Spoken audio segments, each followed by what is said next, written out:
എല്ലാവർക്കും ചേർന്ന് ഒരു വലിയ ഹാലലുയ ദൈവസന്നിധിയിലായിരുന്നു, പ്രാർത്ഥിച്ചു, ആരാധിച്ചു. ദൈവത്തിൽ നിന്ന് ഒത്തിരി കാര്യങ്ങൾ, ദൈവദാസനിൽ നിന്ന് ദൈവം ചെയ്ത അത്ഭുതങ്ങളെ കുറിച്ചൊക്കെ നമ്മൾ കേട്ടു.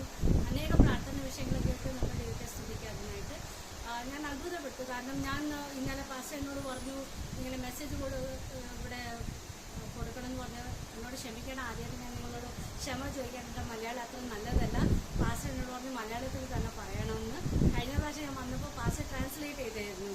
ഞാൻ ഇംഗ്ലീഷിൽ പറഞ്ഞു, പാസ്റ്റർ മലയാളത്തിലോട്ട് ട്രാൻസ്ലേറ്റ് ചെയ്തു. ഇപ്പോഴ് മലയാളത്തിൽ എന്നോട് പറഞ്ഞു. പക്ഷേ നിങ്ങളുടെ പ്രാർത്ഥന ഞാൻ ആവശ്യപ്പെടുകയാണ്. എൻ്റെ മലയാളം അത്ര നല്ലതല്ല. ബൊമ്പയ്യ മലയാളമാണിത്. മലയാളവും ഹിന്ദിയൊക്കെ ഒരു മിക്സായ ഒരു മലയാളമാണ്. അതുകൊണ്ട് എന്നോട് ക്ഷമിക്കണം. ആവുന്നതും ദൈവത്തിൻ്റെ കൃപയിൽ ഞാൻ നിൽക്കുകയാണ്. നിങ്ങളുടെ പ്രാർത്ഥന ഒത്തിരി ഞാൻ ആവശ്യപ്പെടുകയാണ്. ദൈവമൊക്കെ എനിക്ക് വേണ്ടി പ്രാർത്ഥിക്കണം. അപ്പോൾ ഞാൻ ഇന്നലെ ദേവദാസ എന്നോട് പറഞ്ഞു ഇങ്ങനെ മെസ്സേജ് തരണമെന്ന് പറഞ്ഞപ്പോൾ ഞാൻ അത്ഭുതപ്പെട്ടു. ഞാൻ ഓർത്ത ദൈവമേ, എന്താ ടോപ്പിക്ക്, എന്താ വിഷയം, എനിക്ക് ഒന്നും അറിയത്തില്ല, നീ സംസാരിക്കണം, നീ. അപ്പോൾ ദൈവം എനിക്കൊരു സബ്ജക്റ്റ് തന്നു. അപ്പം ഞങ്ങളുടെ ചർച്ചിൽ ഞങ്ങളുടെ പാസ്റ്റർ ഉണ്ടല്ലോ എപ്പോഴും പറയാറുണ്ട്, നമുക്ക് ദൈവം എന്തെങ്കിലും ഒരു വചനം, ഒരു ആലോചന തരികയാണെങ്കിൽ അതിനൊരു കൺഫർമേഷനും കൂടെ ദൈവം നമുക്ക് തരും. വചനത്തിലൂടെയോ ദൈവദാസന്മാരിലൂടെയോ പ്രാർത്ഥനയിലൂടെയോ അല്ലെങ്കിൽ വായിക്കുന്ന വചനത്തിലൂടെ അങ്ങനെയൊക്കെ ഒരു കൺഫർമേഷൻ ദൈവം നമുക്ക് തരും. അപ്പോൾ ആ കൺഫർമേഷൻ കിട്ടുമ്പോഴും നമുക്ക് മനസ്സിലാക്കുന്നത് ദൈവത്തിൽ നിന്നാണ്. അപ്പോൾ ഞാൻ ഇവിടെ ഇരുന്നപ്പോൾ പാസ്റ്റിന് പല കാര്യങ്ങൾ ഇങ്ങനെ സുവിശേഷത്തെക്കുറിച്ച് ഞാൻ കേട്ടപ്പോൾ ഞാൻ അത്ഭുതപ്പെട്ടു. കാരണം എൻ്റെ ടോപ്പിക് അതായിരുന്നു. അപ്പോൾ ഞാൻ ദൈവത്തിന് സ്തുതിക്കുന്നത് ദൈവത്തിൽ നിന്നാണെന്ന് ഞാൻ പൂർണ്ണമായിട്ട് വിശ്വസിക്കുന്നു. എൻ്റെ പേര് പാസ്റ്റർ പറഞ്ഞ പോലെ റാണി ദാസാണ്. ഞാൻ ബോൺ ആൻഡ് ബ്രോട്ട് അപ്പ് ബോംബെയിലാണ്. ചെറുപ്പത്തിൽ നിന്ന് ബോൺ ആൻഡ് ബ്രോട്ട് ബോംബെയിലെ മമ്മിയും ഡാഡിയും ഒക്കെ ട്രിവാൻഡ്രത്തിൽ നിന്നാണ്. പക്ഷേ അവരൊരു 50-60 years ആയിട്ട് ബോംബെയിൽ തന്നെയാണ് സെറ്റിലായത്. എനിക്കൊരു ചേച്ചിയുണ്ട് ഇവിടെ ചാലക്കുടിയിലാണ് കെട്ടിച്ചയച്ചത്. അങ്ങനെ അപ്പോൾ ഞാൻ ബോംബെയിൽ രക്ഷിക്കപ്പെട്ടത് ഒരു 14 വയസ്സായപ്പോഴാണ് ഞാൻ രക്ഷിക്കപ്പെട്ട ദൈവത്തെ കണ്ടുമുട്ടിയത്. ദൈവസന്നിധിയിൽ തന്നെ ദൈവം എന്നെ തിരഞ്ഞെടുത്തെന്ന് പറയാം. അങ്ങനെ കഴിഞ്ഞ പ്രാവശ്യം വന്നപ്പോൾ എൻ്റെ സാക്ഷി ഞാൻ പറഞ്ഞിട്ടുണ്ടായിരുന്നു. അപ്പോൾ ഞാൻ അതിലേക്ക് പോകുന്നില്ല. പിന്നെ സ്നാനപ്പെട്ടു ദൈവഭാഗത്ത് ദൈവം എന്നെ കൃപയാൽ നിർത്തി. ഇതുവരെ നിർത്തിയത് ദൈവത്തിൻ്റെ കൃപ മാത്രമാണെന്ന് എനിക്ക് പറയാൻ പറ്റുള്ളൂ. പലപ്പോഴും ജീവിതത്തിൽ പല പോരാട്ടങ്ങൾ വന്നു, പ്രതികൂലങ്ങൾ വന്നു, പിന്മാറിപ്പോകേണ്ട അവസ്ഥകൾ വന്നു, ആത്മഹത്യ ചെയ്യേണ്ട അവസ്ഥകൾ വന്നു. അതിൽ നിന്നൊക്കെയും ദൈവം എന്നെ വിടുവിച്ചു. എന്നെ ഇതുവരെ നിലനിർത്തിയ ദൈവത്തിൻ്റെ കൃപ മാത്രമാണ്. ദൈവത്തെ സ്തുതിക്കുന്ന സ്തോത്രം. ബോംബെയിൽ ഒരു ഹാർവെസ്റ്റ് ഇന്ത്യൻ മിഷൻ എന്ന് പറഞ്ഞാൽ ഞങ്ങളുടെ ഒരു ചെറിയൊരു സഭയുണ്ട്. അവിടെയാണ് ഞാൻ ആരാധിക്കുന്നത്. ഞങ്ങളുടെ പാസ്റ്ററിൻ്റെ പേര് ഫിന്നി യോഹന്നാനാണ്. ആസാദി ചാനലിൻ്റെ ഫൗണ്ടറാണ് പാസ്റ്റർ. അപ്പോൾ അങ്ങനെ ആ സഭയിൽ ഞങ്ങൾ ആരാധിച്ച് സന്തോഷമായിട്ട് ഞങ്ങൾ നീങ്ങിപ്പോവുകയാണ്. ഞാൻ കല്യാണം കഴിഞ്ഞത് എൻ്റെ ഹസ്ബൻഡ് ബംഗാളിയാണ്. പക്ഷേ ദൈവ പൈതലാണ്. ദൈവഭാഗത്ത് വന്ന് സ്ഥാനപ്പെട്ട് ഞങ്ങളങ്ങനെ എനിക്ക് ദൈവം 2 മക്കളെ ദാനമായി തന്നത്. രണ്ട് പെൺമക്കളാണ്. മൂത്തവള് ഡെന്റിസ്റ്റാണ്. അവളെ കെട്ടിച്ചയച്ചത് ഒരു പാസ്റ്ററിൻ്റെ ഫാമിലിയിലോട്ടാണ്. അവളുടെ ഫാദറിൻ്റെ ഒരു പാസ്റ്ററാണ്. അവർക്കൊരു ചെറിയൊരു സഭയുണ്ട്. ഇയാളെ മോളാണെങ്കിൽ ടീച്ചറാണ് പ്രൊഫഷനായിട്ട്. അവൾ ഒരു നല്ലൊരു അനുഗ്രഹിക്കപ്പെട്ട ഒരു വിശ്വാസ കുടുംബത്തിലേക്ക് ദൈവം അവളെ അയച്ചിട്ടുണ്ട്. ദൈവനാമത്തിന് മാത്രം ഇത്രത്തോളം ദൈവം ഞങ്ങളെ നടത്തി. അത്ഭുതകരമായിട്ട് എൻ്റെ ജീവിതത്തിൽ പല അത്ഭുതങ്ങൾ ദൈവം ചെയ്തു. അതിന് വർണ്ണിക്കാൻ പോയാൽ സമയം പോരാ. ഒത്തിരി അത്ഭുതങ്ങൾ ദൈവം എൻ്റെ ജീവിതത്തിൽ ചെയ്തു. അതൊക്കെ ഓർത്ത ദൈവത്തെ ഞാൻ നന്ദിയോടെ സ്തുതിക്കുന്നു. കഴിഞ്ഞ 2 വർഷം മുൻപേ ഞാൻ ജോലി ചെയ്യുകയായിരുന്നു. കഴിഞ്ഞ വർഷം വരെ ഞാൻ ജോലി ചെയ്യുകയായിരുന്നു. പക്ഷേ എനിക്ക് വലിയൊരു ആഗ്രഹമായിരുന്നു ദൈവ വേലയ്ക്കായിട്ട് ഇറങ്ങണം, ദൈവത്തിന് വേണ്ടി വല്ലതും ചെയ്യണം. കാരണം സ്നാനപ്പെട്ടിട്ട് 40 വർഷം, എനിക്ക് കഴിഞ്ഞ മാർച്ച് 11-ാം തീയതി 40 വർഷം കഴിഞ്ഞു. അപ്പോൾ എനിക്ക് തന്നെ ഒരു ലജ്ജ തോന്നി. ദൈവമേ, 40 വർഷം, എൻ്റെ 40 വർഷത്തിൻ്റെ ഈ യാത്രയിൽ ഞാൻ എന്താണ് എനിക്ക് വേണ്ടി ചെയ്തത്? നീ എനിക്ക് വേണ്ടി എന്തെല്ലാം ചെയ്തു? എന്നെ എല്ലാ രീതിയിലും അനുഗ്രഹിച്ചു. എൻ്റെ ശൂന്യതയിൽ നിന്ന് ദൈവം ഇതുവരെയും ഉയർത്തി. പക്ഷെ എല്ലാ അനുഗ്രഹങ്ങളും തന്നു. സമാധാനം, സന്തോഷം, നല്ലൊരു കുടുംബജീവിതം എല്ലാം തന്നു. പക്ഷെ ഞാൻ ദൈവത്തിന് വേണ്ടി എന്ത് ചെയ്തു? എപ്പോഴും ജോലിയും കുടുംബവും മക്കളും അത് മാത്രം എൻ്റെ ചിന്തയിലായിരുന്നു എപ്പോഴും. അത് ഞാൻ ദൈവസന്നിധിയിൽ പ്രാർത്ഥിക്കുന്നു. ഭയങ്കര ഭാരത്തോടെ ഞാൻ പ്രാർത്ഥിച്ചു. ദൈവമേ, ഇനി ഈ റെസ്പോൺസിബിലിറ്റി എല്ലാം തീർന്നു. മക്കളെ കെട്ടിച്ചയച്ചു. പിന്നെ ഒരു ബാധ്യത ഇല്ല, എനിക്കൊരു റെസ്പോൺസിബിലിറ്റി ഇല്ല. ഇനിയെങ്കിലും ദൈവമേ നീ എന്നെ ഉപയോഗിക്കണമെന്ന് ഞാൻ ദൈവത്തോട് ഒത്തിരി പ്രാർത്ഥിച്ചു. അപ്പോൾ അങ്ങനെ ഇരുന്നപ്പോഴാണ് എനിക്ക് ഇങ്ങനെ നാട്ടിലോട്ട് കഴിഞ്ഞ വർഷം ഇവിടെ ഇങ്ങോട്ട് വരാനുള്ള ഒരു ചാൻസ് കിട്ടി. എൻ്റെ ചേച്ചി സുഖമില്ലാതെ ഇരുന്നപ്പോഴും ഞാൻ ചേച്ചിയെ കാണാൻ വന്നു. ഇങ്ങനെ പാസ്റ്റർ പറഞ്ഞതുപോലെ ഇവിടെ ആരാധനയ്ക്ക് കടന്നു വന്നു.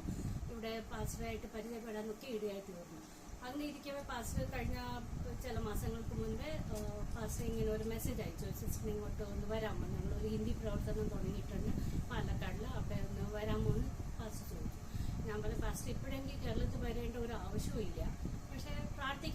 ദൈവസന്നിധിയിൽ പ്രാർത്ഥിക്കാം. ദൈവത്തിന്റെ ഹിതം എന്താണ്, ദൈവത്തിന്റെ ആലോചന എന്താണ്, അത് നമുക്ക് പ്രാർത്ഥിക്കാം. പാസ്റ്ററും പ്രാർത്ഥിക്കും, ഞാനും പ്രാർത്ഥിക്കും. അപ്പോൾ അങ്ങനെ ഇരിക്കവേ പിറ്റേ ദിവസമായപ്പോഴത്തേക്ക് ദൈവത്തിൽ നിന്നൊരു കൺഫർമേഷൻ കിട്ടി. എനിക്ക് 2 ദേവദാസന്മാരിൽ നിന്ന് എനിക്ക് കൺഫർമേഷൻ കിട്ടി. ഞങ്ങളുടെ ആസാദി ചാനലിൽ ഒരു ദേവദാസൻ കടന്നു വന്ന് സാക്ഷ്യം പറയുമായിരുന്നു. ആ സാക്ഷ്യത്തിലൂടെ ഡയറക്റ്റായിട്ട് എന്നോട് പറയുന്നത് പോലെ എനിക്ക് തോന്നി, നിന്നെ വിളിക്കാട്ട് നീ ഇറങ്ങിക്കോ, ഇതിന് എനിക്ക് ഒരു അവസരം ദൈവം തന്നിരിക്കണം, നീ പൊയ്ക്കോ. അപ്പൊ എന്നോട് പറയുന്നതായിട്ട് എന്റെ ഹൃദയത്തിലൊരു കുത്തുകൊണ്ട്. അപ്പോൾ ഞാൻ ഓർത്തു, ഓക്കെ, ഇനി ഒരു കൺഫർമേഷൻ കിട്ടട്ടെ എന്ന് പറഞ്ഞ് ഞാൻ ഇരിക്കുകയായിരുന്നു. അപ്പൊ അതേ ദിവസം വചനത്തിലൂടെ എനിക്ക് ദൈവം എന്നോട് ഇടപെട്ടു. വചനത്തിലൂടെ ഇറങ്ങി പ്രവർത്തിക്കാതെ ഇപ്പോഴാകുന്ന സുപ്രഭാത കാലം നോക്കി ആ വചനം ദൈവം എനിക്ക് തന്നു, ഇറങ്ങിക്കോ. അപ്പൊ എനിക്ക് മനസ്സിലായത് ദൈവത്തിൽ നിന്നുള്ള ഒരു ആലോചനയാണ്. ഞാൻ പ്രാർത്ഥിച്ചു. ദേവദാസൻ മെസ്സേജ് അയച്ചു, ഓക്കെ പാസ്റ്റർ ഞാൻ വരാം, ദൈവഹിതമാണെന്ന് ഞാൻ വിശ്വസിക്കുന്നു, ഞാൻ വരാമെന്ന് പറഞ്ഞു. അത് കഴിഞ്ഞിട്ട് പിന്നെ ഒരു അനക്കമില്ലായിരുന്നു. പാസ്റ്റർ പിന്നെ ബിസി ആയിപ്പോയി, പാസ്റ്റർ ഒത്തിരി കാര്യങ്ങളിൽ ബിസി ആയിപ്പോയി. അപ്പോൾ ഞാനത്തെ ദൈവമേ, ഇത് ദൈവത്തിന്റെ ആലോചന തന്നെയാണോ, എന്താണെന്ന് ഞാൻ സംശയിച്ചു. അങ്ങനെ ഇരിക്കുമ്പോൾ ഞങ്ങളുടെ പാസ്റ്റർ ചർച്ചിൽ ഒരിക്കൽ പ്രാർത്ഥിച്ചിട്ട് പ്രാർത്ഥനയിൽ ഇങ്ങനെ ഒരു വാക്ക് പറയുന്നു, ദൈവവേലയ്ക്ക് തടസ്സമായി നിൽക്കുന്ന എല്ലാ തടസ്സങ്ങളും ശാസിച്ചു, ആ തടസ്സങ്ങളൊക്കെയും പൊട്ടിച്ച് പ്രാർത്ഥിച്ചു. പാസ്റ്ററിന് അറിയത്തില്ല ഞാൻ ഇങ്ങനെ ഒരു പ്ലാൻ ഉണ്ടെന്ന് ഉള്ളതായിട്ട് പാസ്റ്ററിന് അറിയത്തില്ലായിരുന്നു. അപ്പൊ ആ തടസ്സങ്ങളെല്ലാം ശാസിച്ച് പാസ്റ്റർ അങ്ങ് പ്രാർത്ഥിച്ചു. അതിന്റെ പിറ്റേ ദിവസം പാസ്റ്ററിന് മെസ്സേജ് വന്നു, സിസ്റ്റർ ഞങ്ങൾക്ക് ഇവിടെ ഒരു ഉപവാസ പ്രാർത്ഥനയുണ്ട്, കൺവെൻഷൻ ഉണ്ട്, VBS ഒക്കെ ഉണ്ട്, അപ്പൊ സിസ്റ്റർ ഇങ്ങോട്ട് വരാമോ. ഞാൻ ദൈവത്തെ ഒത്തിരി സ്തുതിക്കുന്നു, കാരണം ഇതൊക്കെ ദൈവത്തിൽ നിന്നാണെന്ന് ഞാൻ പൂർണ്ണമായിട്ട് വിശ്വസിക്കുന്നു. അപ്പോൾ ഞാൻ ദൈവത്തെ കരങ്ങളിൽ എന്നെ തന്നെ സമർപ്പിച്ചു. ഞാൻ പറഞ്ഞു, ദൈവമേ, നിന്റെ ഹിതപ്രകാരം നീ എന്നെ ഉപയോഗിക്കുക. ഞാൻ വലിയ പ്രസംഗമൊന്നും അല്ല, എനിക്ക് പ്രസംഗിക്കാനൊന്നും എനിക്കറിയത്തില്ല. ഞങ്ങളുടെ ഒരു മോർണിംഗ് ഡ്യൂ എന്ന് പറഞ്ഞ ഒരു പ്രോഗ്രാം ഉണ്ട്, രാവിലെ ഞങ്ങളുടെ ചർച്ചിന്റെ ഒരു ലിങ്കാണത്. ഞങ്ങളെല്ലാവരും സഭ മൊത്തം ഇരുന്ന് കൂടിയിരുന്ന ഒരു 40-45 പേര് ഇന്ന് ഞങ്ങൾ രാവിലെ പ്രാർത്ഥിക്കും. പല വിഷയങ്ങളെ, ദേശത്തെ ഓർത്തും സുവിശേഷത്തെ ഓർത്തും ഞങ്ങളുടെ രോഗികളെ ഓർത്ത്, അങ്ങനെ പല വിഷയങ്ങളെ ഓർത്ത് ഞങ്ങൾ പ്രാർത്ഥിക്കുന്ന ഒരു മോർണിംഗ് ഡ്യൂ എന്ന് പറഞ്ഞ ഒരു സെഷൻ ഉണ്ട് രാവിലെ ഒരു മണിക്കുണ്ട്. അതിൽ ഒരു 10 മിനിറ്റിന്റെ മെസ്സേജൊക്കെ ഞാൻ ചിലപ്പോഴൊക്കെ കൊടുക്കും. അങ്ങനെ പലരും മെസ്സേജൊക്കെ അതല്ലാതെ എനിക്ക് വേറെ ഒരു കഴിവും എനിക്കില്ല. എന്നെ ദൈവം കരങ്ങളെടുത്ത് ഉപയോഗിക്കാൻ വേണ്ടി നിങ്ങളുടെ പ്രാർത്ഥന ഞാൻ അപേക്ഷിക്കുകയാണ്. നിങ്ങൾ പ്രാർത്ഥിച്ചാൽ ദൈവം എന്നിലൂടെ സംസാരിക്കും, നിങ്ങളോട് സംസാരിക്കും, എന്നോടും സംസാരിക്കും. നമുക്ക് ദൈവകരങ്ങളിൽ തന്നെ താഴ്ത്താം. ഞാൻ കഴിഞ്ഞ പ്രാവശ്യം ഇവിടെ വന്നപ്പോഴുണ്ടല്ലോ, ഈ ആലയത്തെ കണ്ടു, പാസ്റ്റർ ഇവിടെ ഈ വലിയ ഹാളിനെ ഞാൻ കണ്ടു. ഞാൻ അതിശയിച്ചു പോയി, ഒത്തിരി അങ്ങ് സർപ്രൈസ് ആക്കി. ഇത്രയും വലിയൊരു ഹാൾ ദൈവമേ, ഞങ്ങളുടെ ബോംബെയിൽ ഇങ്ങനൊന്നും കാണാനില്ല.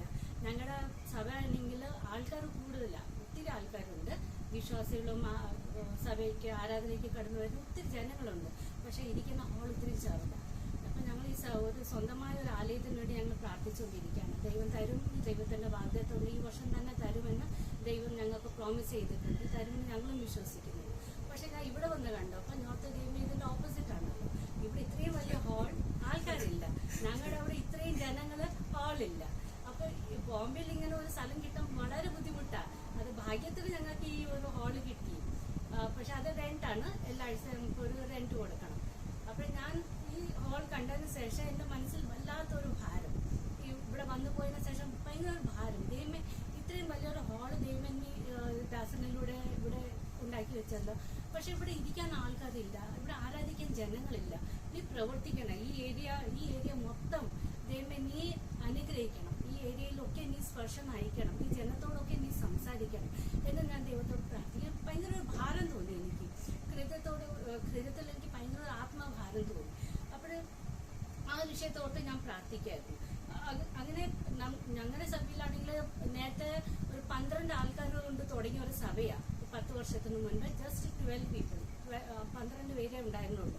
അത് പാസ്റ്റർ പ്രാർത്ഥിച്ചു, ദൈവമേ 12 പേര് ഞങ്ങളുടെ സഭയിൽ വരികയാണെങ്കിൽ ഇത് നിന്റെ ഒരു ആലോചനയാണെന്ന്, നിന്റെ ഒരു കൺഫർമേഷൻ ആണെന്ന് ഞാൻ വിശ്വസിക്കും. അങ്ങനെ ദൈവത്തിന്റെ കൃപയാൽ 12 പേര് ആദ്യത്തെ കൂട്ടായ്മയിൽ വന്നു. അപ്പൊ ഞങ്ങൾക്ക് ഉറപ്പായി ഇത് ദൈവത്തിൽ നിന്നൊരു അനുഗ്രഹമാണ്. അങ്ങനെ ദൈവം വളർത്തി സഭയെ. ഒത്തിരി ജനങ്ങളാണ്, നമ്മുടെ പ്രാർത്ഥനയും ഞങ്ങളുടെ പ്രവർത്തനവും ദൈവത്തിന്റെ കൃപയും എല്ലാം കൂടി ചേർന്ന് ജനങ്ങൾ സഭയിൽ ഇപ്പോൾ കടന്നു. അപ്പൊ ഞാൻ ഇവിടെ ഓർക്കുന്നത്, ദൈവം ഇവിടെ ഇങ്ങനെ ഒരു ആലയം നീ പണിതിട്ടിട്ടുണ്ട്, ഇവിടെ ഇരിക്കാൻ ജനങ്ങൾ വേണം, ഇവിടെ ആൾക്കാർ വേണം, ഇവിടെ ആരാധിക്കാൻ ജനങ്ങൾ വേണം. അപ്പൊ ആ വിഷയത്തോർത്ത് ഞാൻ പ്രാർത്ഥിച്ചുകൊണ്ടിരിക്കുന്നു. ഇന്നലെ രാത്രി ദൈവം എന്നോട് ശക്തമായിട്ട് സംസാരിച്ചു. അപ്പൊ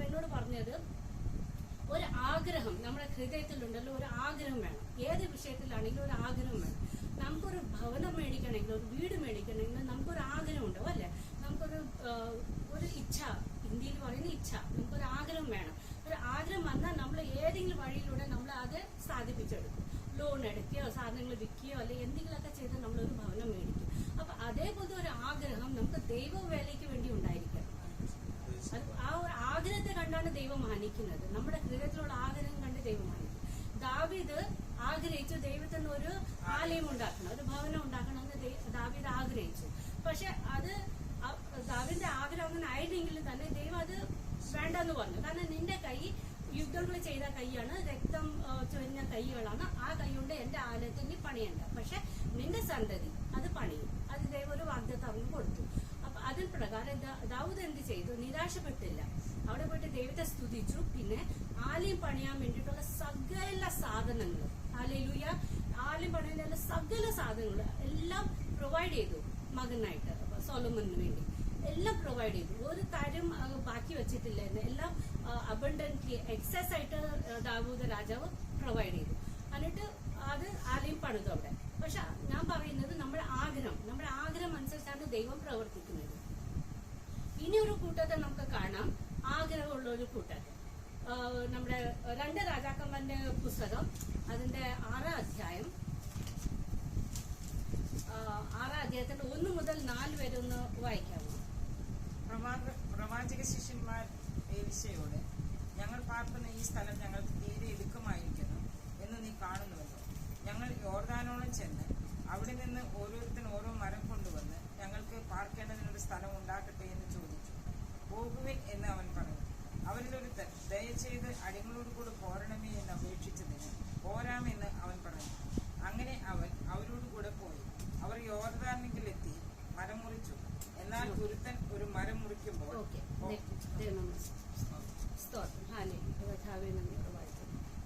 ഈ വചനത്തിൽ നമ്മൾ കാണുകയാണ്, പ്രവാചകന്മാരെ കുറിച്ചാണ് കാണുന്നത്. ഏലിയാവിന്റെ ഒരു ശിഷ്യനായിരുന്നു. നമുക്കറിയാം ഏലിയാവുടെ കഥയും ഏലീഷയുടെ കഥയും ഒക്കെ നമുക്കറിയാം. അവിടെ എന്താണ്, ഏലിയാവിന്റെ ഉള്ളിൽ ഏലീഷയുടെ ഒരു ആഗ്രഹമായിരുന്നു, നിന്റെ ഉള്ളിലുള്ള ആത്മാവിന്റെ പങ്ക് ഡബിൾ പോർഷൻ എനിക്ക് വേണം എന്ന് അവന്റെ ഒരു ആഗ്രഹമായിരുന്നു. ആ ആഗ്രഹം ദൈവം സാധിപ്പിച്ചു കൊടുത്തു. കാരണം നല്ലൊരു ആഗ്രഹമായിരുന്നു. പിന്നെ നമ്മൾ വചനത്തിൽ വായിക്കുന്നു, ഏലിയ ചെയ്ത അത്ഭുതങ്ങളെക്കാളും ഇരട്ടി അത്ഭുതങ്ങൾ ഏലീശാവ് ചെയ്തു അല്ലെ?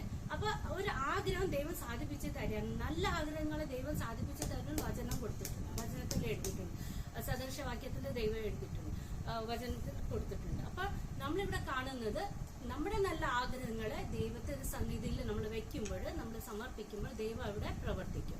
അപ്പോൾ ഇവിടെ നമ്മൾ കാണുന്നത് ഏലീശയുടെ ശിഷ്യന്മാര്, അവർക്ക് ഒരു ആഗ്രഹം വന്ന ഹൃദയത്തിൽ.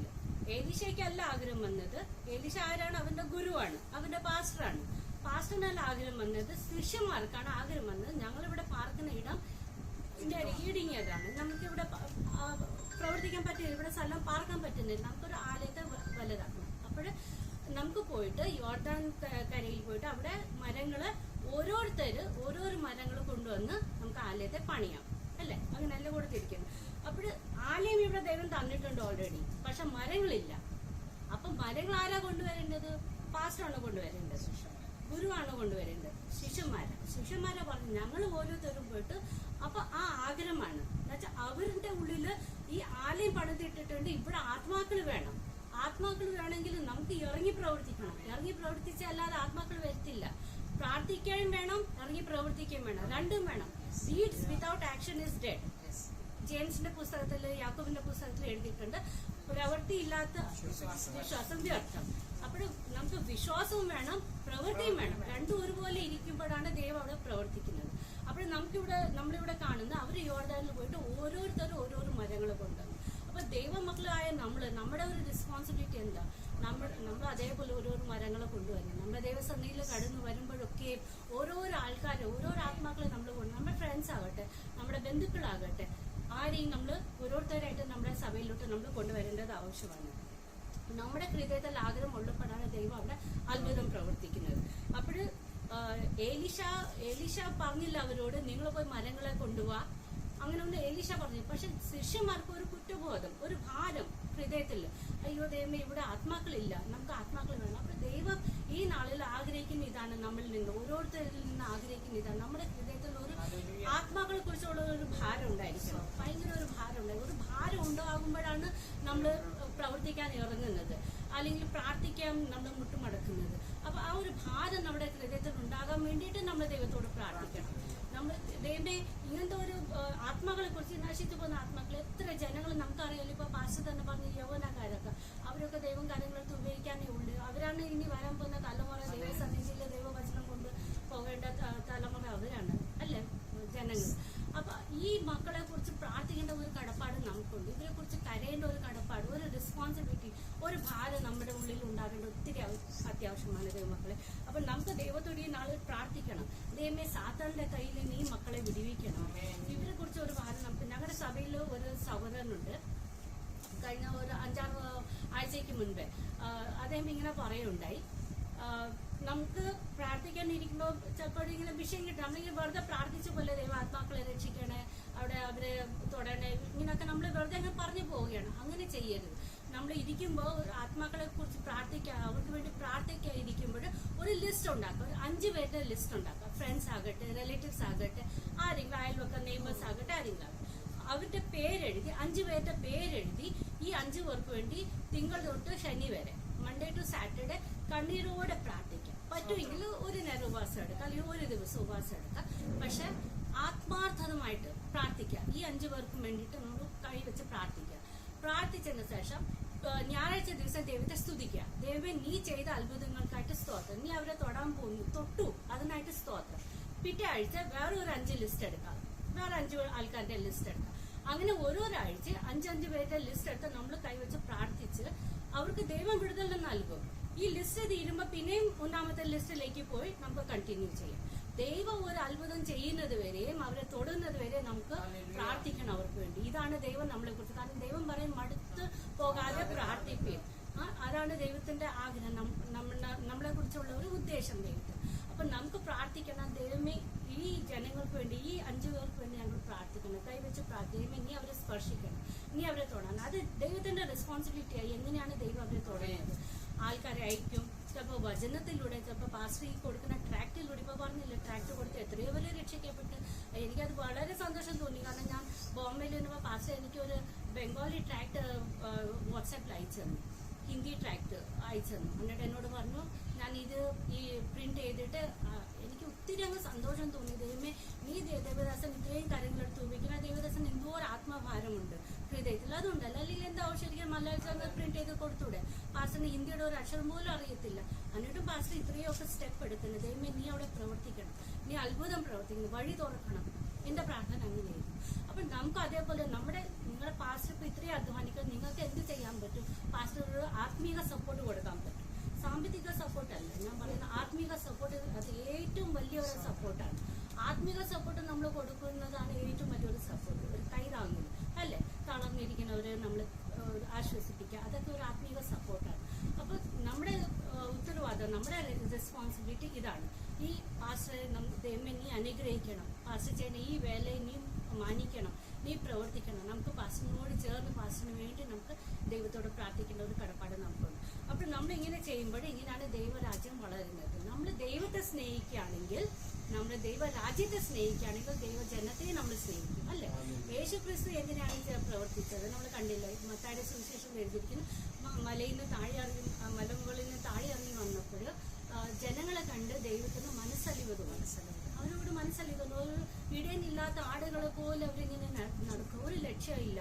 എവിടെയാണ് പച്ച പുൽപ്പുര, എവിടെയാണ് വെള്ളത്തിന്റെ ഇത് ഒന്നും അവർക്ക് അറിയത്തില്ല. അവരങ്ങനെ നടക്കുക. പക്ഷെ ഒരു ഇടയനുള്ളപ്പോൾ ദൈവം അവരെ ഗൈഡ് ചെയ്യും. ഇന്നടുത്ത് പോകാം, ഈ ദുഷ്ട മൃഗങ്ങളിൽ നിന്ന് അവരെ രക്ഷിക്കും. അതൊക്കെ ഒരു ഇടയനുള്ളപ്പോഴേ അതൊക്കെ സംഭവിക്കത്തുള്ളൂ. അപ്പോൾ നമുക്ക് അങ്ങനത്തെ ഒരു മനസ്ഥിതി ഉണ്ടായിരിക്കണം. യേശുക്രിസ്തുവിനുള്ള മനോഭാവം നമുക്ക് ഉണ്ടാകണം എന്ന് പൗലോസ് പറഞ്ഞിട്ടുണ്ട് സുവിശേഷത്തിൽ, പുതിയ നിയമത്തിൽ. അപ്പൊ അതേപോലത്തെ ഒരു മനോഭാവം നമുക്ക് ഉണ്ടാകേണ്ടത് വളരെ അത്യാവശ്യമാണ്. ദൈവമേ ഒരു മനസ്സല്ല ഈ നശിച്ചു പോകുന്ന ജനങ്ങളെ കുറിച്ച്, ഈ മദ്യപിച്ച് ജീവിതത്തെ നശിപ്പിക്കുന്ന, ഈ മയക്കുമരുന്നിൽ അടിമയായി കിടക്കുന്ന ജനത്തെ, ഇതിനൊക്കെ കുറിച്ച് ഒരു ഭാരം നമുക്ക് ദൈവം തരികയാണെങ്കിലുണ്ടല്ലോ, അവിടെയാണ് ദൈവരാജ്യം വളരുന്നത്. ദൈവം അവിടെയാണ് പ്രവർത്തിക്കുന്നത്. നമ്മുടെ ആഗ്രഹങ്ങൾ കണ്ട്, നമ്മുടെ ആവശ്യങ്ങൾ കണ്ട് ദൈവം പ്രവർത്തിക്കുന്നത് അവിടെയാണ്. നമ്മൾ നേരായ പാതയിലൂടെ നമ്മൾ നടന്നാൽ പോരാ, നമുക്ക് മറ്റവരെയും ആ പാതയിലൂടെ നടത്തണം. കാരണം നമുക്കറിയാം നിത്യത നമുക്ക് വേണ്ടി ദൈവം ഒരുക്കി വെച്ചിട്ടുണ്ട്. പക്ഷെ നമ്മുടെ ഒപ്പം യാത്ര ചെയ്യുന്ന, ഈ ലോകത്ത് യാത്ര ചെയ്യുന്ന അനേകം നാശത്തിലേക്ക് പോകുന്നു. അവരെ ഈ ഭാഗത്തേക്ക് കൊണ്ടുവരേണ്ട ഒരു കടപ്പാട്, റെസ്പോൺസിബിലിറ്റി ദൈവം നമുക്ക് തന്നിട്ടുണ്ട്. അതിൽ യേശുക്രിസ്തു സ്വർഗാരോഹണം ചെയ്യുന്ന സമയത്ത് പറഞ്ഞത്, നിങ്ങൾ ഭൂമിയുടെ അറ്റത്തോളം പോയി സാക്ഷികളായി. അപ്പൊ നമുക്ക് സാക്ഷ്യം പറഞ്ഞാൽ മതി, സുവിശേഷം പറയേണ്ട ആവശ്യമില്ല. കാരണം എല്ലാവർക്കും അതിന്റെ ഒരു കൃപ ദൈവം തരണം എന്നില്ല, അല്ലെ? ചിലർക്ക് ദൈവം സുവിശേഷം അറിയിക്കേണ്ട കൃപ കൊടുത്തിട്ടുണ്ട്, ചിലർക്കൊക്കെ കഷ്ടപ്പാട് സഹിക്കേണ്ട കൃപ കൊടുത്തിട്ടുണ്ട്, ചിലർക്കൊക്കെ ഇറങ്ങി പ്രവർത്തിക്കേണ്ട കൃപ, അങ്ങനെ പല കൃപകൾ ദൈവം അനേകർക്ക് കൊടുത്തിട്ടുണ്ട്. പക്ഷെ ഒരു കൃപ ദൈവം എല്ലാവർക്കും ദാനമായി കൊടുത്തിരിക്കുന്നത് പ്രാർത്ഥിക്കണം. എല്ലാവർക്കും പ്രാർത്ഥിക്കാൻ അറിയാം, എല്ലാവരും പ്രാർത്ഥിക്കണം. അപ്പൊ നമുക്ക് പ്രാർത്ഥന അതാണ് മെയിൻ. അപ്പൊ നമുക്ക് ആ ആത്മാക്കൾക്ക് വേണ്ടി നമുക്ക് പ്രാർത്ഥിക്കേണ്ടത് അത്യാവശ്യമാണ്. പുതിയ നിയമത്തിൽ നമ്മൾ വേറൊരു സന്ദർഭം കാണുന്നുണ്ട്. ഈ മധ്യരാത്രി ശിഷ്യന്മാര് പടക് കയറി മറ്റേ അക്കരയ്ക്ക് പോകുന്ന സമയത്ത് വലിയൊരു കൊടുങ്കാറ്റ് ആ കടലിൽ വന്നു, ആഞ്ഞടിച്ചു, അല്ലെ? എന്നിട്ട് യേശുക്രിസ്തു ഉറങ്ങുകയായിരുന്നു. നമ്മുടെ വചനം പറയുന്നത് ഇസ്രായേലിന്റെ ദൈവമോ ഉറങ്ങുകയില്ല, മയങ്ങുകയില്ല, അല്ലെ? ഒരിക്കലും ഉറങ്ങി. പിന്നെ യേശുക്രിസ്തു എങ്ങനെ ഉറങ്ങിയത്? അതൊരു ചോദ്യമാണ്. യേശുക്രിസ്തു ഉറങ്ങിയിട്ടില്ലായിരുന്നു, യേശുക്രിസ്തു പരീക്ഷിക്കുകയായിരുന്നു. ശിഷ്യന്മാര് ഇങ്ങനത്തെ ഒരു അവസ്ഥയിൽ എന്ത് ചെയ്യും എന്ന് യേശുക്രിസ്തു നോക്കിയായിരുന്നു. അപ്പൊ നമുക്കറിയാം, ഈ പടകില് 12 ശിഷ്യന്മാരുണ്ടായിരുന്നു. 12-ൽ 4 പേര് മാത്രമേ മീൻപിടുത്തക്കാര്. ബാക്കി 8 പേരുടെയും പ്രൊഫഷൻ നമുക്ക് അറിയത്തില്ല എന്തായിരുന്നു. പലരും പല പ്രൊഫഷനാ. ഓക്കെ, മത്തായാണെങ്കിൽ ചുങ്കക്കാരനായിരുന്നു, യൂദ കള്ളനായിരുന്നു, പിന്നെ ഫിലിപ്പോസ് വേറെ, അങ്ങനെ പലരായിരുന്നു. ശാസ്ത്രിമാരുണ്ടായിരുന്നു ഇതിനകത്ത്, അങ്ങനെ പല ശിഷ്യന്മാരുണ്ടായിരുന്നു. പക്ഷെ ഈ 4 പേര് മാത്രമേ മീൻപിടുത്തക്കാര്. ഈ 4 പേർക്ക് നന്നായിട്ട് നീന്താൻ അറിയാം, അല്ലെ? ഏത് കൊടുങ്കാറ്റിൽ നീന്തി രക്ഷപ്പെടുന്നവർക്കറിയാം. ഈ കൊടുങ്കാറ്റ് വന്നപ്പോൾ അവർക്ക് വേണമെങ്കിൽ ഈ 4 പേർക്കും Peter, Andrews, James and John, ഈ 4 പേർക്കും വേണമെങ്കിൽ രക്ഷപ്പെടാമായിരുന്നു, പടകിൽ നിന്ന് ചാടി രക്ഷപ്പെടാമായിരുന്നു. പക്ഷെ അവരത് ചെയ്തില്ല. അവർ മറ്റവരെ കുറിച്ച് ഓർത്തു. ഞങ്ങൾ രക്ഷപ്പെട്ട അവര് നശിച്ചു പോകും, അല്ല? അപ്പൊ ഞങ്ങളുടെ ജീവിതം മാത്രം രക്ഷിക്കുന്നത് നന്നല്ല. അപ്പൊ അവരെന്താ ചെയ്തത്? നിലവിളിക്കാൻ തുടങ്ങി. ആരെ വിളിച്ചു? യേശുക്രിസ്തുവിനെ വിളിച്ചു. അപ്പോഴാണ് യേശുക്രിസ്തു എഴുന്നേറ്റത്, അല്ലെ? അപ്പോഴാണ് യേശു എഴുന്നേറ്റത്. കൊടുങ്കാറ്റ് ഇത്രയും ശക്തമായിട്ട് പടകിൽ ആഞ്ഞടിച്ചപ്പോൾ യേശുക്രിസ്തു എണീറ്റില്ല. വെള്ളം പടകിൽ കയറിയപ്പോൾ യേശുക്രിസ്തു എണീറ്റില്ല. പക്ഷെ ശിഷ്യന്മാരുടെ നിലവിളി കേട്ട് ദൈവത്തിന് ഉറങ്ങാൻ പറ്റിയില്ല. അവിടെ ഉറക്കം നടിക്കാൻ പോലും പറ്റിയില്ല, ആക്ട് ചെയ്യാൻ പോലും പറ്റിയില്ല. യേശുക്രിസ്തു ഉടനെ എണീറ്റിട്ട് ആ കൊടുങ്കാറ്റിനെ ശാസിച്ചു, ശാന്തമാക്കി. ഇവിടെ ദൈവം നമ്മളോട് പറയുന്ന ഒരു വിഷയം ഇതാണ്. ഈ പടക്, ഈ ലോകമായ പടകിൽ നമ്മൾ യാത്ര ചെയ്യുമ്പോൾ നമ്മുടെ കൂടെ എത്രയോ ഭാഷക്കാര്, എത്രയോ ജാതിക്കാര്, എത്രയോ രാജ്യത്തിൽ നിന്ന്, ദേശത്തിൽ നിന്ന് ആൾക്കാർ നമ്മുടെ കൂടെ യാത്ര ചെയ്യാണ്. നമുക്ക് നീന്താൻ അറിയാം, നമുക്ക് രക്ഷപ്പെടാൻ അറിയാം, നിത്യതയിൽ നമുക്കറിയാം എത്താനായിട്ട്. കാരണം നമുക്ക് ദൈവം വഴി കാണിച്ചത്. പക്ഷെ മറ്റവരെ കുറിച്ച് നമ്മൾ ചിന്തിക്കണം. ആ ദൈവം നമ്മളെ പഠിപ്പിക്കുകയാണ് ഈ ഒരു സന്ദർഭത്തിൽ. നമ്മൾ മറ്റവരെ കുറിച്ച് നമ്മുടെ കൂടെ പോകുന്ന യാത്രികളെ കുറിച്ച് നമ്മൾ ചിന്തിക്കേണ്ട അത്യാവശ്യമാണ്. അവരെയും ഒരു ഭാഗത്തേക്ക്, രക്ഷയുടെ ഭാഗത്തേക്ക് കൊണ്ടെത്തിക്കണം എന്നുള്ളൊരു ഭാരം, ഒരു പ്രയാസം നമുക്കും ഉണ്ടായിരിക്കണം. നമ്മുടെ കാര്യം മാത്രം ചിന്തിക്കുകയല്ല, അവരെയും കൂടെ നമ്മൾ രക്ഷയിലേക്ക് കൊണ്ടുവരണം. നമുക്കത് പറ്റിയില്ലെങ്കിൽ, കാരണം ഇവിടെ വേറൊരു ഭാഗമുണ്ട്, ശിഷ്യന്മാർ അഥവാ ചിന്തിക്കുകയാണെച്ചാലോ നമുക്ക് നീന്താൻ അറിയാലോ, നമുക്ക് ഇവരെയും കൊണ്ട് നീന്താം. പക്ഷെ പറ്റത്തില്ലായിരുന്നു. കാരണം കൊടുങ്കാറ്റിൽ ഒറ്റയ്ക്ക് തന്നെ നീന്താൻ ബുദ്ധിമുട്ട്. അപ്പൊ പിന്നെ ഇനി ഒരാളെയും കൂടെ വലിച്ചെഴുതി കൊണ്ടുപോകുന്ന ബുദ്ധിമുട്ട് അവർക്കറിയാം, പറ്റത്തില്ല. അതുകൊണ്ട് എല്ലാരെയും രക്ഷിക്കാൻ കഴിവുള്ള ഒരു ദൈവത്തെ അവർ വിളിച്ചു. ഹല്ലേലൂയ, സ്തോത്രം. ആ ദൈവത്തെ വിളിച്ച് ദൈവം എണീറ്റു എല്ലാ കൊടുങ്കാറ്റിനെ ശാന്തമാക്കി. എന്നിട്ട് അവർ അക്കരെ എത്തി. അപ്പൊ നമ്മുടെ ദൈവം നമ്മളോട് സംസാരിക്കുന്ന, ശക്തമായിട്ട് സംസാരിക്കുന്ന ഈ ഉച്ച സമയത്ത് ദൈവം നമ്മളോട് പറയുന്ന ഒരു ആലോചന, ദൈവത്തിനുണ്ടായിരുന്ന ആ ഒരു ഭാരം, ആത്മാക്കളെ കുറിച്ചുള്ള ഭാരം നമുക്ക് ഉണ്ടായിരിക്കണം. നമുക്ക് കരയാൻ കണ്ണീരില്ലെങ്കിൽ നമുക്ക് ദൈവത്തോട് പ്രാർത്ഥിക്കാം. യെരമ്യാവ് പ്രാർത്ഥിച്ചതുപോലെ, ദൈവം എന്റെ തലയിൽ നീ കണ്ണീരുകൊണ്ട് നിറയ്ക്കണം, വെള്ളം കൊണ്ട് നിറയ്ക്കണം, നിന്റെ സന്നിധിയിൽ ഇരിക്കുമ്പോഴൊക്കെ കരയാനുള്ള കൃപ നീ തരണമേ. ആ ദൈവം തരും. നമ്മൾ ആഗ്രഹിക്കുന്ന ദൈവരാജ്യത്തിന് വേണ്ടി, ദൈവകാര്യത്തിന് വേണ്ടി നമ്മൾ ഏത് കാര്യം ആഗ്രഹിക്കുന്നോ ദൈവം അത് നമുക്ക് തീർച്ചയായിട്ടും തരും. കാരണം നമ്മൾ കണ്ണീരോടെ വിതയ്ക്കുന്നവർ ആർപ്പോടെ കൊയ്യും, ദൈവവചനം പറയുന്നതാണ്. അപ്പൊ നമ്മൾ കണ്ണീരോടെ വിധിക്കുമ്പോൾ ഇന്ന് നമ്മൾ അതിന്റെ പ്രതിഫലം കാണത്തില്ലായിരിക്കും. പക്ഷെ വരും കാലങ്ങളിൽ നമ്മുടെ തലമുറ അത് അനുഭവിക്കും. അത് കാരണം ഞങ്ങളുടെ ദേവദാസ ഒരു കാര്യം പറയാറുണ്ട്, ഈ കാലത്തൊക്കെ ദൈവമക്കള് അവര് വിതച്ച വിത്തുകളാണ് ഇന്നൊക്കെ ഈ നമ്മളൊക്കെ ആയി വരുന്നത് അല്ലേ. നമ്മളൊക്കെ അങ്ങനെ വെറുതെ വന്നതല്ല. നമ്മളെ ആരൊക്കെ സുവിശേഷം അറിയിച്ചു കണ്ണീര് അവര് നമുക്ക് വേണ്ടി കരഞ്ഞതിന്റെ ഫലമായിട്ടാണ് നമ്മളൊക്കെ ദൈവസഭയിൽ കടന്നു. അതുപോലെ നമ്മൾ ഈ കാലത്ത് കരയാണെങ്കിൽ, ഈ തലമുറയ്ക്ക് വേണ്ടി കരയാണ്, വരും കാലങ്ങളിൽ ദൈവം അവരെയും തൊടും, അവരെ രക്ഷയിലേക്ക് അവരെ കൊണ്ടുവരും. ഈ സാധാരണ അവരെ വലിച്ചോണ്ട് പോകുന്ന ആ അന്ധകാര ശക്തിയിൽ നിന്നെല്ലാം വിടുവിക്കാൻ ദൈവത്തിന് കഴിവുണ്ട്. ദൈവം അത് തീർച്ചയായിട്ടും അത് ചെയ്യും. നമുക്ക് അതിനുവേണ്ടി ദൈവകരങ്ങളിൽ നമ്മളെ തന്നെ സമർപ്പിക്കാം. നമുക്ക് പ്രാർത്ഥിക്കാം, ദൈവമേ നീ ഞങ്ങളെ ഉപയോഗിക്കണമേ, നീ ഞങ്ങളെ വീണ്ടെടുക്കണമേ, അതിനുവേണ്ടി ഞങ്ങളെ നീ ഉപയോഗിക്കണമേ എന്ന് നമ്മളൊരു ഭാരത്തോടെ ദൈവത്തോടെ നമുക്ക് പ്രാർത്ഥിക്കാം. ദൈവനാമം മഹത്വപ്പെടുമാറാകട്ടെ. നമ്മള് അതാണ് ദൈവം നമ്മളെ കുറിച്ച് ആഗ്രഹിക്കുന്നത്. എപ്പോഴും നമ്മൾ ദൈവസന്നിധിയിൽ ഞാൻ ഇന്നലെ സംഭവിച്ച ഒരു കാര്യം ഞാൻ പറയാം. ഞാൻ പാസ്റ്ററിനോട് ഞാൻ പറഞ്ഞിട്ടില്ല, എൻ്റെ സിസ്റ്ററിനോട് ഞാൻ പറഞ്ഞില്ല. ഇന്നലെ രാത്രി വൈകിട്ട് എൻ്റെ മൂത്ത മോളുടെ ഫോൺ വന്നു. അവൾ പറഞ്ഞു ഇങ്ങനെ അവളുടെ മദറിൻ്റെ ഫാദറിൻ്റെ ഒരു UK ലണ്ടനിലോട്ട് പോകാൻ വേണ്ടിയിട്ടുള്ള ഒരു കാര്യത്തിലാണ്. അപ്പോൾ ഒരു ഇമ്പോർട്ടൻറ്റ് ഡോക്യുമെന്റ്, വളരെ അത്യാവശ്യമായൊരു ഡോക്യുമെന്റ് അവളുടെ കയ്യിൽ നിന്ന് മിസ്പ്ലേസ് ആയി. എവിടെ പോയി എവിടെ വീണെന്ന് അവൾക്ക് ഒരു പിടിയും കിട്ടുന്നില്ല. അവൾ ആകെ അന്വേഷിച്ചു. അവർ ഓഫീസിൽ നിൽക്കുക, ഈ ഡോക്യുമെന്റ്സ് കൊണ്ട് ഓഫീസിലോട്ട് പോകേണ്ടതാണ്. ആകെ അന്വേഷിച്ച് 2-3 മണിക്കൂർ ആ ഡോക്യുമെന്റ് അന്വേഷിച്ച് കിട്ടിയില്ല. അവളെ എന്നെ വിളിച്ച് പറഞ്ഞു വിശ്വസിക്കുക, ദൈവം പ്രവർത്തിക്കും, നീ വിശ്വസിച്ചാൽ മതി, ദൈവം അവിടെ അത്ഭുതം പ്രവർത്തിക്കും. എന്നാൽ അവൾക്കൊരു പേടി, കാരണം ഇമ്പോർട്ടൻറ്റ് ഡോക്യുമെന്റ് അല്ലേ, നമ്മൾ എത്ര തന്നെ ആശ്വസിപ്പിച്ചാലും അവൾക്ക് ആ ഒരു ഭയമുണ്ടല്ലോ. അപ്പോൾ അവൾ പേടിച്ചു, അവൾ ഭയങ്കര ഭയമായിരുന്നു. ഇന്നലെ വൈകിട്ട് ദേവസന്നിധിയിൽ ഞാൻ കണ്ണീരോടെ പ്രാർത്ഥിച്ചു. ഇന്ന് രാവിലെ ഞങ്ങളുടെ ആ മോർണിംഗ് ഡ്യൂ ഗ്രൂപ്പിൽ ഞാൻ ഈ വിഷയം പറഞ്ഞു. അവിടെ എല്ലാ ദൈവമക്കളും കണ്ണീരോടെ പ്രാർത്ഥിച്ചു വിഷയത്തോട്. ഇന്ന് ഇപ്പോഴും ഈ പ്രാർത്ഥന തുടങ്ങുന്ന 5 മിനിറ്റ് മുൻപ് അവളുടെ ഫോൺ വന്ന് മമ്മി ഡോക്യുമെന്റ്സ് കിട്ടി, അവർ വീട്ടിൽ കൊണ്ട് തന്നു ആദ്യം. അപ്പോൾ ദൈവത്തിന് മാത്രം നമ്മൾ ഏത് വിഷയ ദേവസന്നിധിയിൽ കണ്ണീരോടെ പ്രാർത്ഥിക്കുന്നു, കണ്ണീരിന് മറികടന്നു പോകാത്ത ദൈവമാണ് നമ്മുടെ ദൈവം അല്ലേ. നമ്മുടെ ആഹാരത്തിന് വേണ്ടി നമ്മൾ കരയുമ്പോൾ ദൈവം നമുക്ക് ആഹാരം തരുന്നു. ഞങ്ങളുടെ ഈ ആസാദി ചാനലിൽ അനേക സാക്ഷ്യങ്ങൾ ഞങ്ങൾ കേൾക്കാറുണ്ട്. ദൈവമേ, അവരുടെ മക്കൾ ഒരു പാലിന് വേണ്ടി കഷ്ടപ്പെടുന്ന സമയത്ത്, പാലില്ലാതെ വിശന്ന് കിടക്കുന്ന സമയത്ത്, വീടിനകത്ത് ഒരു അരിയുടെ ഒരു എന്താ പറയുന്നത് ഗ്രെയിൻസ് ഇല്ലാത്ത സമയത്ത്, ഒരു അരി ഒന്നുമില്ലാത്ത സമയത്ത് അവർ ദൈവത്തോട് പ്രാർത്ഥിക്കുമ്പോഴത് മുറ്റത്തെ ദൈവം കൊണ്ടിടുന്നു. ചിലപ്പോൾ കാക്ക വഴിയാൽ ദൈവം അവർക്ക് കൊടുക്കുന്നുണ്ട്. ഒരു സഹോദരി സാക്ഷ്യം പറഞ്ഞ് ഒരു കാക്ക ഉണ്ടല്ലോ, മീൻ അവരുടെ മുറ്റത്ത് കൊണ്ടിട്ടിട്ട് പോയി. എന്തൊരു അത്ഭുതമാണ് ഇത്, നമുക്ക് വിശ്വസിക്കാൻ പറ്റുമോ?